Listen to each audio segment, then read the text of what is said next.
a todos. En primer lugar, quiero expresar mi agradecimiento al CCN a participar en estas jornadas y la invitación que han hecho a la Secretaría General de Telecomunicaciones y Ordenación de los Servicios de Comunicación Visual. Como he comentado, yo voy a aportar mi visión de regulador. Yo soy el subdirector general de Ordenación de las Telecomunicaciones y, por tanto, la Secretaría General es la encargada de llevar a cabo la regulación con carácter general de todas las redes y servicios de comunicaciones electrónicas y, como un aspecto muy concreto dentro de este ámbito sectorial, pues está la ciberseguridad 5G. Y, como he anticipado, pues también quiero posteriormente hacer una reflexión sobre la seguridad en otro tipo de infraestructuras digitales, ¿no?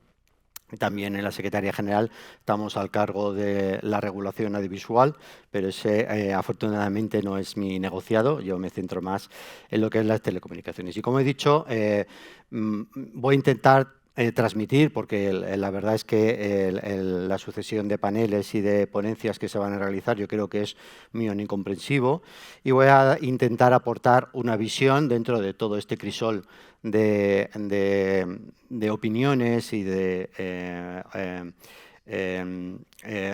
opiniones respecto a la ciberseguridad en 5G, como es la opinión del regulador, de los que hemos estado encargados de hacer la aprobación del Real Decreto Ley, los que estamos encargados de efectuar el desarrollo de esta norma y también importante llevar a cabo un control de cómo se está ejecutando y, en su caso, adoptar medidas regulatorias, ¿no?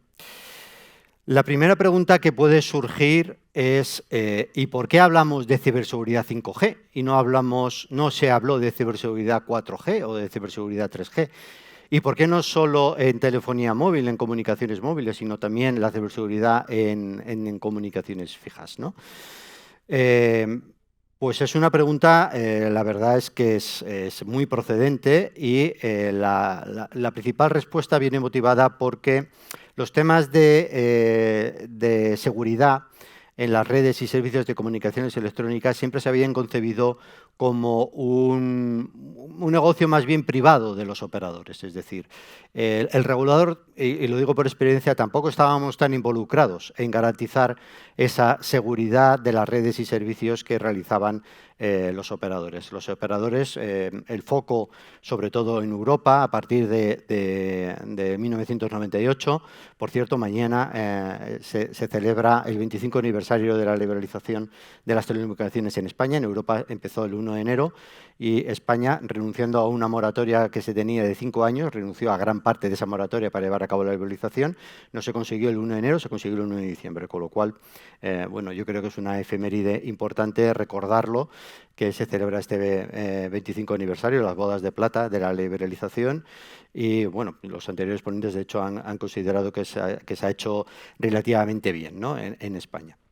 Entonces, todo el tema de seguridad y, concretamente, de seguridad 5G, de las redes y servicios de comunicaciones electrónicas, estaba más el regulador se había centrado más en garantizar esa liberalización, en establecer unas reglas, en establecer una regulación asimétrica que permitiera la entrada de nuevos operadores. Se partía de una situación de un monopolio, de una competencia muy restringida y, por tanto, el foco de los cuerpos reguladores estaba fundamentalmente en garantizar que surgiera ese mercado y que ese mercado funcionara conforme las correctas fuerzas entre operadores y que al final se tradujera en la prestación de servicios cada vez más novedosos, de mayor calidad y que satisfaciera mejor las necesidades de los ciudadanos y de las empresas.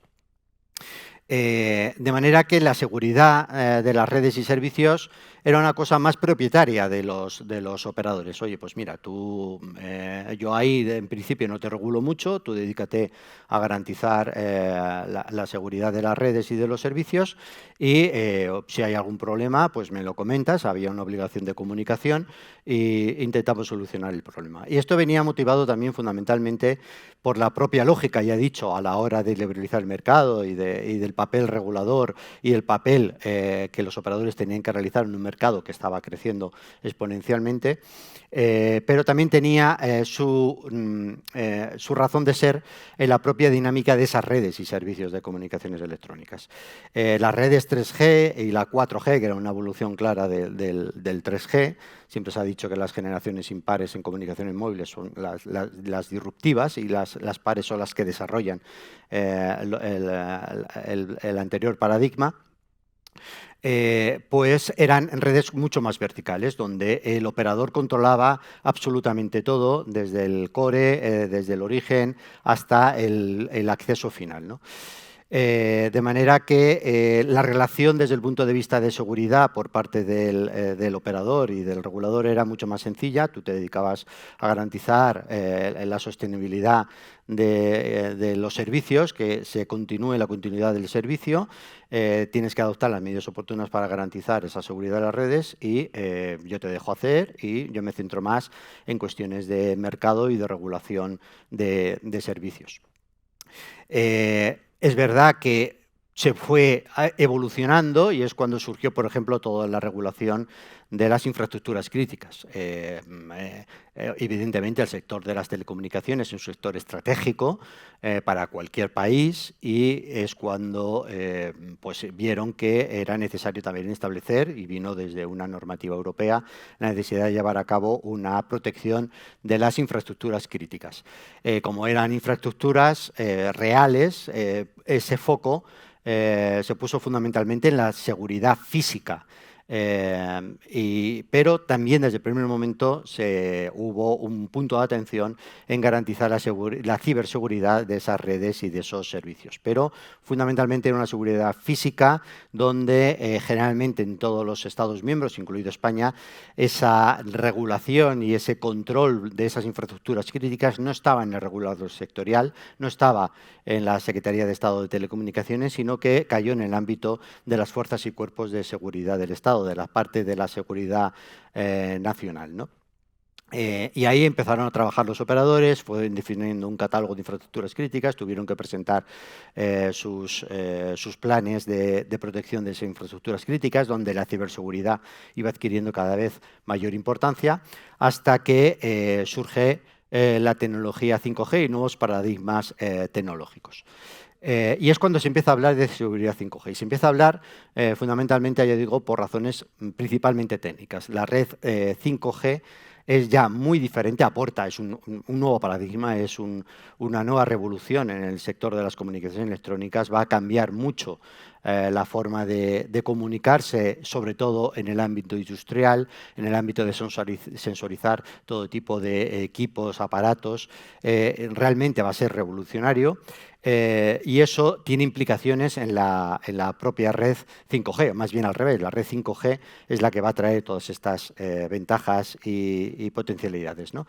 De manera que la red 5G no descubro nada si os digo que es una red en la que el control por parte del operador ya no es tan vertical, son redes más distribuidas, donde la inteligencia de la red ya no va a estar exclusivamente en un núcleo, en un core, sino que va a intentar estar distribuida a lo largo de los elementos finales de la red para conseguir mayor capacidad de transmisión, para conseguir sobre todo una menor latencia que permita comunicaciones realmente reales y que se pueda realizar actuaciones en tiempo real. Siempre se habla del caso paradigmático de las operaciones quirúrgicas, ¿no?, a distancia. Y eso implica e incorpora también elementos muy propios de la IT, de las tecnologías de la información, de manera que incluso a nivel de equipos, la red de comunicaciones móviles ya no es una red privada, propietaria, sino que empieza a multiplicarse el número de suministradores, la funcionalidad que aporta cada uno de esos suministradores y, por tanto, es una red más complicada de gestionar. De manera que, desde el punto de vista de seguridad, pues obviamente en toda la cadena se va añadiendo eslabones y la seguridad se va complicando porque el eslabón puede fallar en cualquiera, la cadena se puede romper por cualquiera de los eslabones, ¿no? Y es cuando surge precisamente la preocupación creciente sobre la ciberseguridad 5G. en este contexto es cuando la Unión Europea decide impulsar esta política pública, y en la medida en que es una medida de política de defensa dirigida también a recuperar, como se ha comentado en la ponencia anterior, esa soberanía digital, esa autonomía estratégica por parte de Europa, lanza una medida, empieza a reflexionar sobre la ciberseguridad 5G y se traduce finalmente en la elaboración de una caja de herramientas, un toolbox en ciberseguridad 5G. Nos adoptó un instrumento normativo porque, como digo, está mucho más vinculado al ámbito de la seguridad y de la autonomía estratégica de Europa y de cada uno de los Estados miembros, pero sí hizo una recomendación que es la caja de herramientas, y por tanto la publicó y animó a los Estados miembros en que incorporaran esta caja de herramientas, este toolbox. Y España pues se puso manos a la obra y empezamos a ver los mecanismos para incorporar este toolbox al ordenamiento jurídico interno. Comenzamos por tramitar un anteproyecto de ley donde empezamos a intentar incorporar este toolbox y acaeció, estábamos en la tramitación y acaeció la guerra de Ucrania, en donde vimos que se había producido un incremento de los ciberataques a diferentes servicios y a diferentes sistemas importantes estratégicos de España y del conjunto de Europa, y es cuando se aceleró la regulación, y eso dio lugar a la aprobación del Real Decreto Ley 7/2022 de 29 de marzo sobre seguridad de redes y sistemas de comunicaciones de quinta generación. Brevemente, el Real Decreto Ley de ciberseguridad 5G. A pesar de ser un Real Decreto Ley que se adoptara por razones de urgencia, como digo, ya veníamos trabajando con anterioridad a la hora de aprobar este Real Decreto Ley y, por tanto, no fue una norma que se inventó en 5 minutos, dicho rápidamente, ¿no? Sino que se incorporó todo ese bagaje, ya se había hecho una audiencia pública donde todos los agentes involucrados habían dado su punto de opinión y es verdad que finalmente se aprobó con urgencia, como se utilizó el instrumento del Real Decreto Ley, pero era una ley, un instrumento normativo que se había ya tramitado y se había venido sopesando los intereses de cada uno. Y finalmente pues tenemos este Real Decreto Ley que sinceramente es un marco normativo bastante amplio y omnicomprensivo de lo que tiene que ser la ciberseguridad 5G. Como he comentado, la caja de herramientas de la Unión Europea no deja de ser una recomendación, una comunicación, de manera que el ámbito de decisión por parte de los Estados miembros pues es bastante amplio, mucho más amplio y discrecional, como si fuera un instrumento normativo de la Unión Europea, un reglamento, una directiva, una decisión, y ahí pues los Estados miembros han ido adaptando diferentes estrategias, ¿no? Y si comparas a nivel de la Unión Europea la diferente normativa, la diferente regulación que se ha venido realizando de la ciberseguridad 5G, la verdad es que finalmente el Real Decreto Ley es una norma muy amplia, muy omnicomprensiva y que prácticamente integra e incorpora toda la caja de herramientas. De hecho, es que era uno de los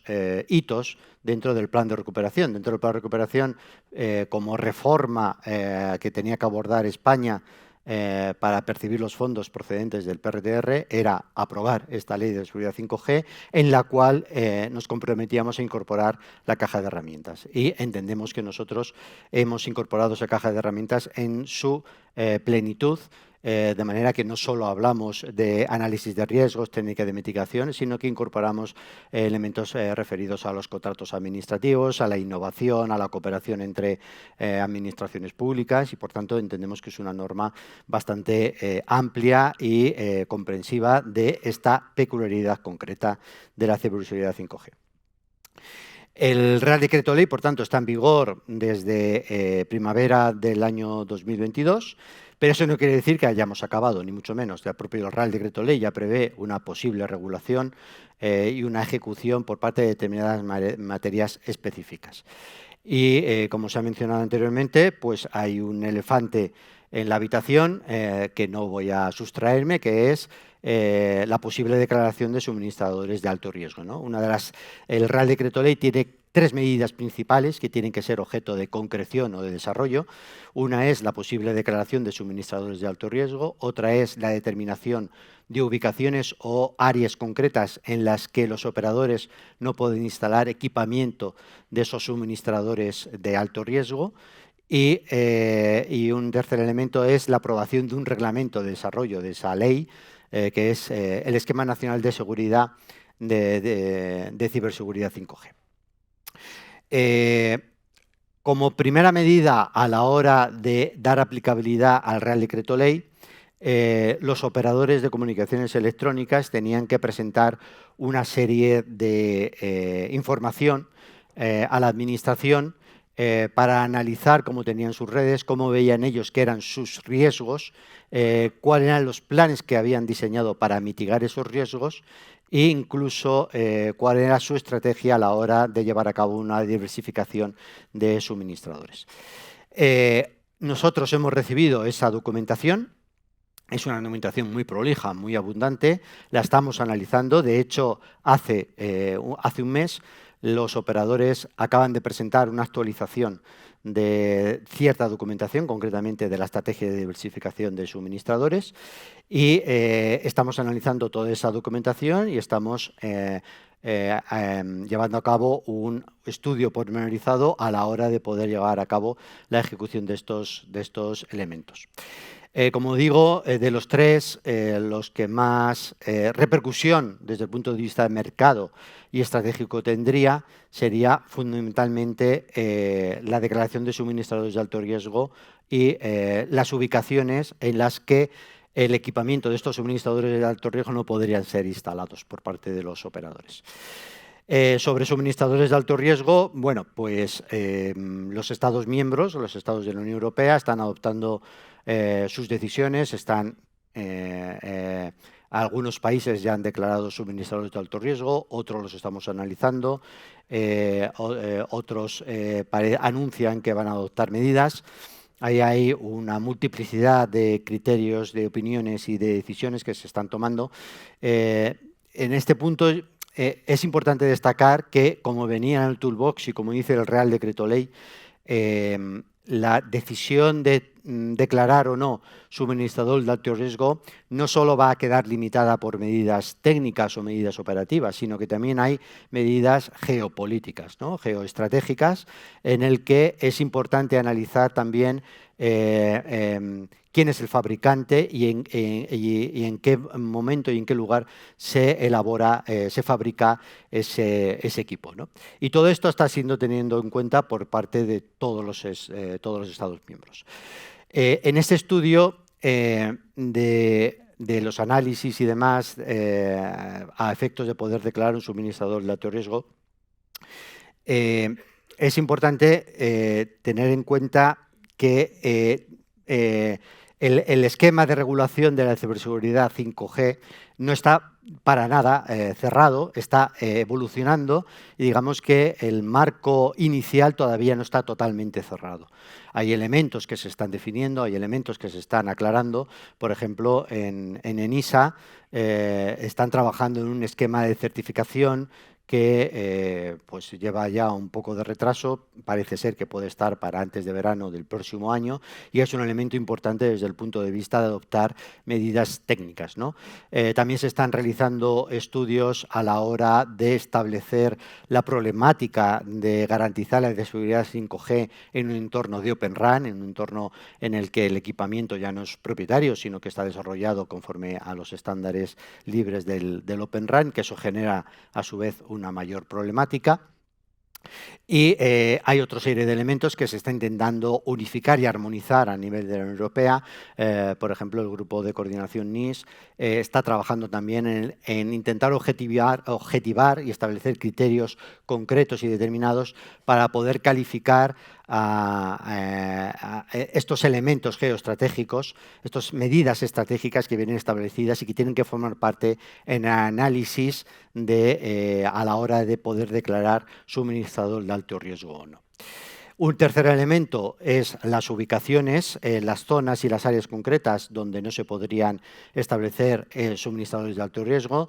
Nosotros hemos realizado un análisis de cuáles podrían ser estas zonas o estas áreas. Hemos trabajado a nivel interno y dentro de la Administración del Estado y tenemos pues, una cierta aproximación a cuáles podrían ser estas áreas y estas zonas, pero bueno, en la medida en que también es un elemento que está subordinado a la propia declaración de suministradores de alto riesgo, es una medida que tampoco es imprescindible que tenga que salir con carácter inmediato, ¿no? Porque, como digo, estas zonas solo son áreas concretas en las que no puede haber equipamiento de estos suministradores de alto riesgo en el momento en el que se declare, ¿no?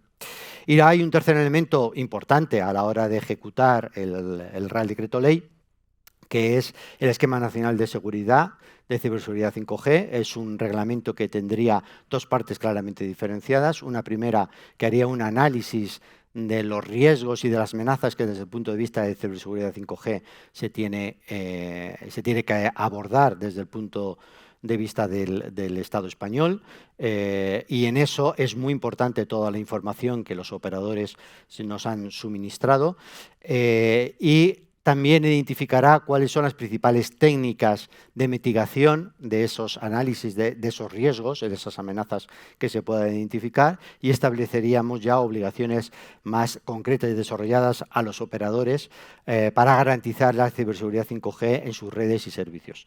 Es importante destacar dos aspectos. En primer lugar, siempre que hablamos de ciberseguridad 5G, hacemos referencia a redes y servicios. Obviamente, las redes se llevan la mayor regulación porque es el elemento, el sustrato fundamental técnico para poder llevar a cabo la prestación de los servicios, pero los servicios también tienen que ser ciberseguros y, por tanto, tiene que haber, es una visión, la regulación que se lleva a cabo en el Real Decreto Ley de Seguridad 5G, como se ha mencionado, tiene que ser una gestión integral de la seguridad y tiene en cuenta, por tanto, todos los elementos de juicio.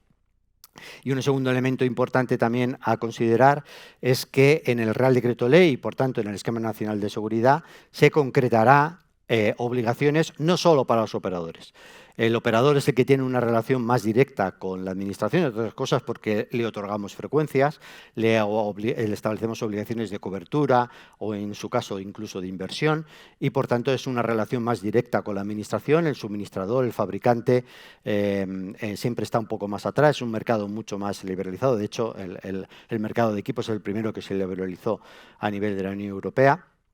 Y está un poco atrás. Entonces, el Real Decreto Ley y el Reglamento que lo desarrollará, el Esquema Nacional de Seguridad, establecerá una regulación muy concreta de obligaciones para los operadores, pero también obligaciones para los suministradores. O sea, la visión que se ha querido poner de manifiesto es que aquí en la cadena para garantizar la seguridad 5G hay muchos eslabones, hay muchos agentes intervinientes y cada uno se tiene que hacer responsable de su propia materia y de su propia ciberseguridad. Al final, todo confluye en una red y en un servicio de comunicaciones electrónicas 5G y, en última instancia, es el operador el que garantiza esa seguridad, ¿no? Pero cada uno tiene que hacerse responsable de su parte, ¿no? Y una segunda parte de este Real Decreto es una parte más administrativa, más burocrática, concretar los plazos, los documentos que los diferentes agentes tienen que aportar a la Administración para poder efectuar este análisis de riesgos y poder identificar las técnicas de mitigación y la información que nos tienen que proporcionar para garantizar una sostenibilidad y una diversificación en la cadena de suministro. Por tanto, estamos en unos momentos actualmente de trabajar de manera intensa en dar plena virtualidad al Real Decreto Ley de Seguridad 5G y eso pues se va a plasmar posteriormente en decisiones y en actos que no necesariamente tiene por qué ser declarar suministrador de alto riesgo o declarar esas ubicaciones. Estamos en ese proceso de análisis, igual que en otros países todavía no se ha calificado suministrador de alto riesgo. Nosotros estamos haciendo esos análisis y a lo mejor en un futuro termina porque no declaramos suministrador de alto riesgo, o sí, depende de finalmente de las conclusiones a los que lleguemos, ¿no? Y como he mencionado, quería también realizar una última reflexión sobre el tema de las infraestructuras digitales. La ciberseguridad, ahora estamos siempre la última novedad en la que te lleva más esfuerzo y más dedicación. La ciberseguridad 5G es la que está atrayendo mucha más atención, pero es verdad que la ciberseguridad en esa estrategia de garantizar una soberanía digital y unas redes y servicios resilientes, redes y servicios que cada vez son más complicados de gestionar, como la propia tecnología 5G, ¿no? Pues es un driver, es un input muy importante que va influyendo ya a todos los niveles de la regulación de la Unión Europea. Por ejemplo, en el Consejo Informal de León que tuvimos de ministros de telecomunicaciones el 23 y 24 de octubre, se habló profusamente de ciberseguridad y de otro tipo de infraestructuras digitales. En el Consejo Formal de Ministros de Telecomunicaciones que vamos a tener dentro de muy pocos días, el 5 de diciembre, se va a volver a hablar de cuál es el futuro del marco regulador de las telecomunicaciones, en que la parte de la ciberseguridad, la seguridad física, también va a adquirir va adquiriendo mucha mayor importancia, y ya se empieza a hablar claramente de garantizar la seguridad física y lógica, la ciberseguridad también, no solo de las redes y servicios de las telecomunicaciones, sino en un concepto de una red expandida. Es decir, la comunicación electrónica no solo acaba en el core de una red móvil, o en una estación base, sino que una vez que se genera ese tráfico de Internet, cómo se canaliza y cómo esa comunicación pasa a otras infraestructuras digitales, y ya empezamos a hablar de garantizar la seguridad en los centros de proceso de datos, en los CPDs, en los nodos neutros de Internet, en los XP, en los cables submarinos, en los satélites, ¿no?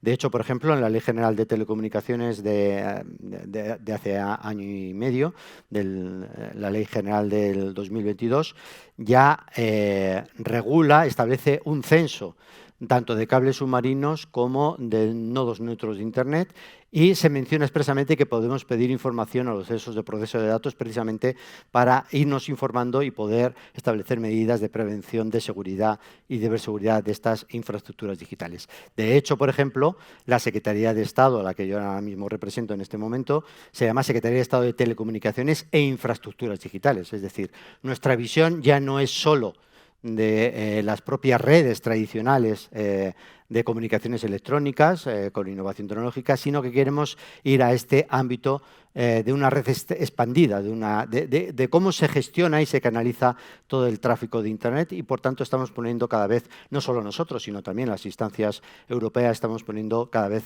más foco en este tema de la ciberseguridad.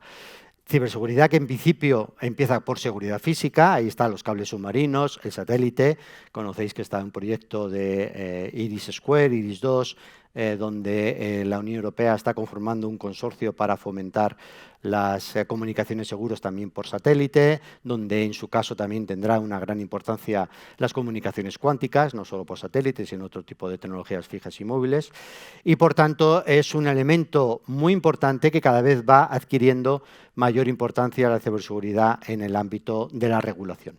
De hecho, nosotros en nuestra organización administrativa, que siempre es mucho más lenta, primero va la innovación tecnológica, luego afortunadamente va la regulación y por último va la estructura organizativa, ¿no? La estructura organizativa nuestra, de hecho, hemos creado una subdirección específica que se llama de la integridad de las telecomunicaciones, en donde se va a aglutinar todo este control y esta regulación de ciberseguridad, no solo de 5G, sino de la NIS 2, que también va a tener una repercusión importante porque tendremos que pedir planes de análisis de riesgos y técnicas de mitigación a los operadores de comunicaciones electrónicas, y a nivel, por ejemplo, de la OTAN se está trabajando muy fuerte también en cables submarinos, en centro de proceso de datos, y esta nueva subdirección general se va a dedicar fundamentalmente a esta materia.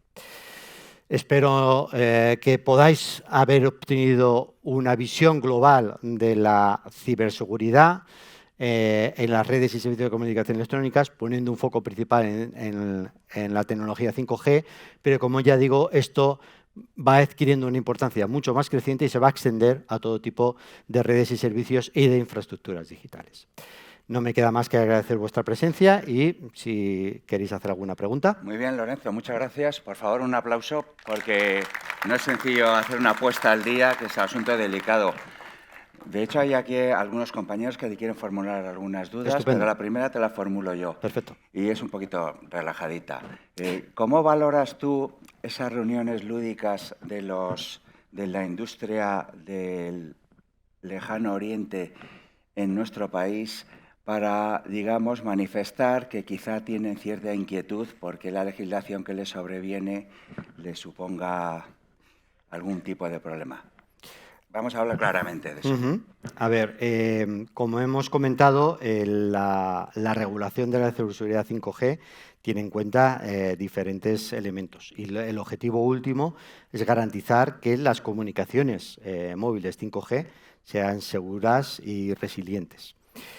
Y en eso los operadores pueden decir libremente qué equipamiento toman en consideración.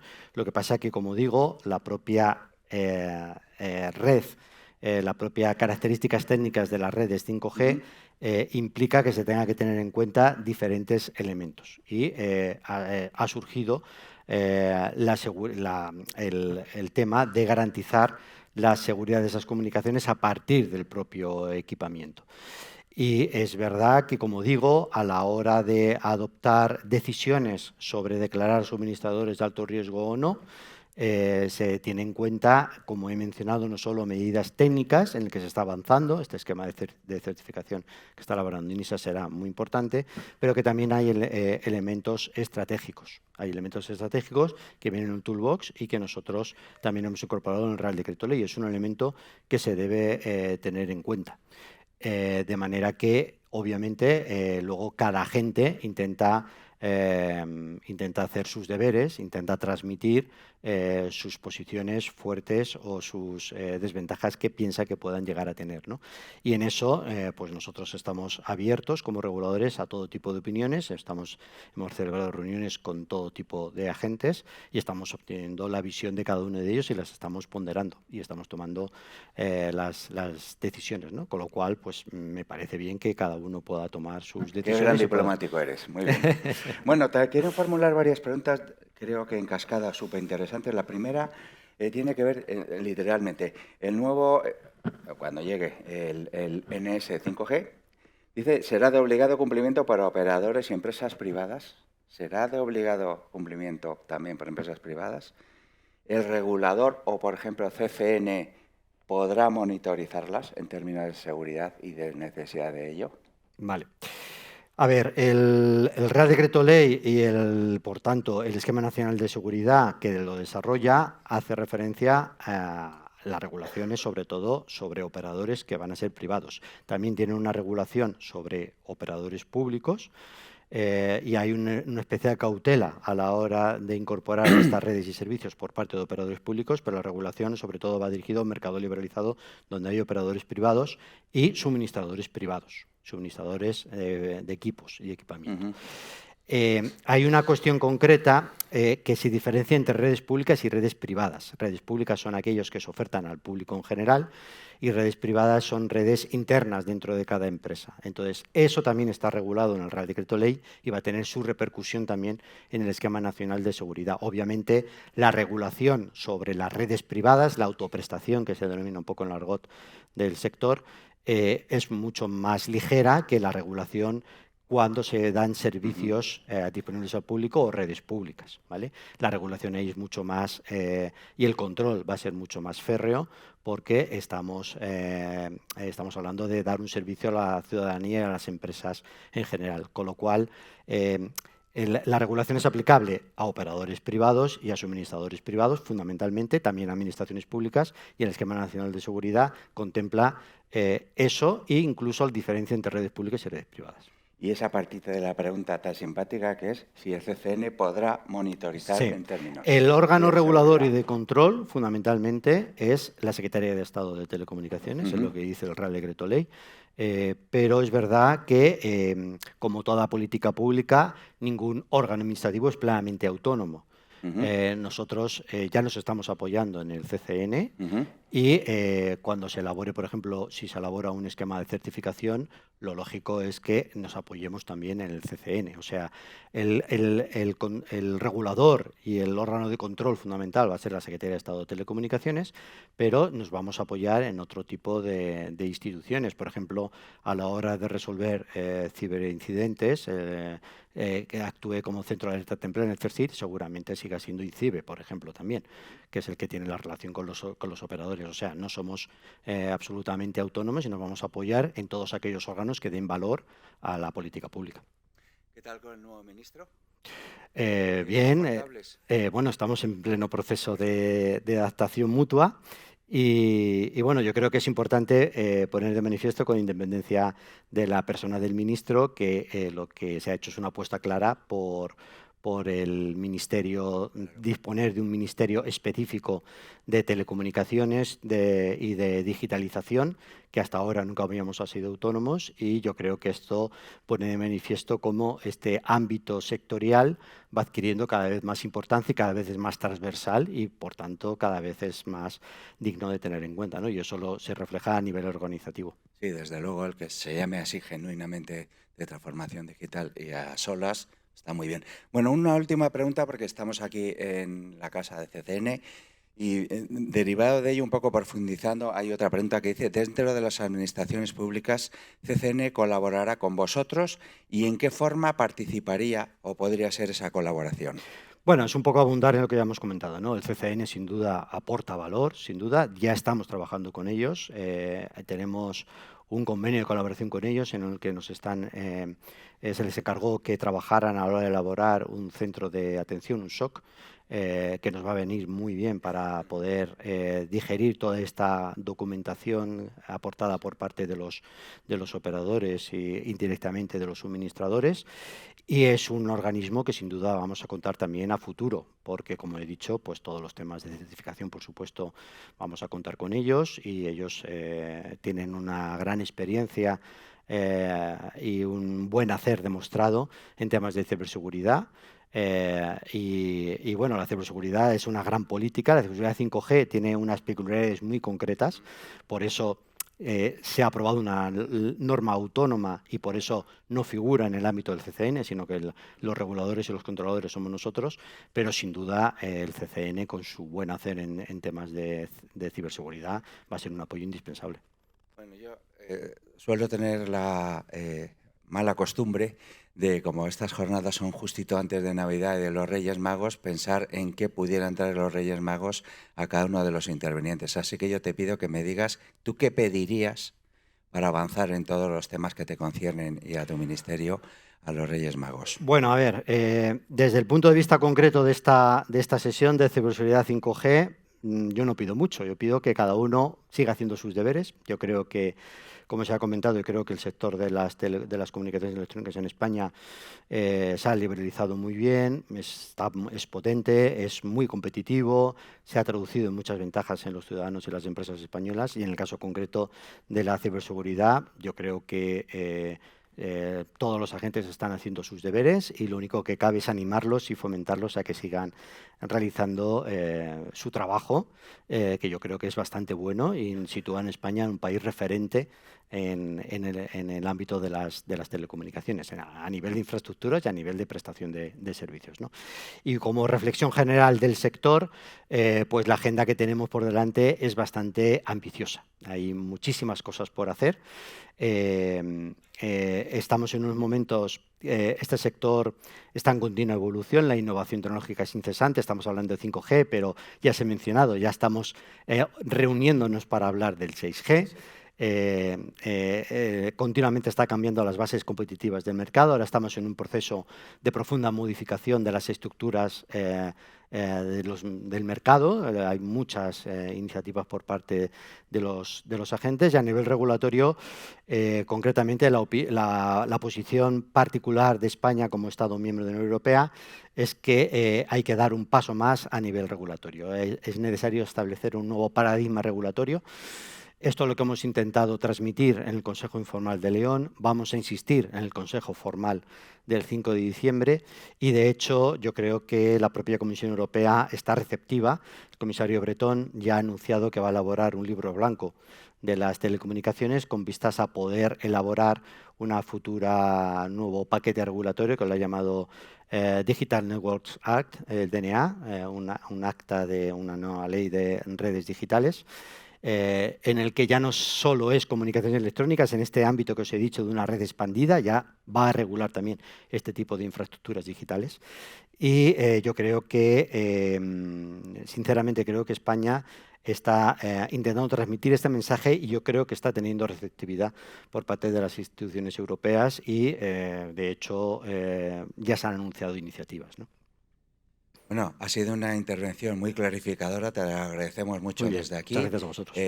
Os deseamos mucha suerte el próximo día 5, a los Reyes también que cumplan en todos los frentes y os pido por favor un aplauso porque claramente ahora estamos un poco mejor informados.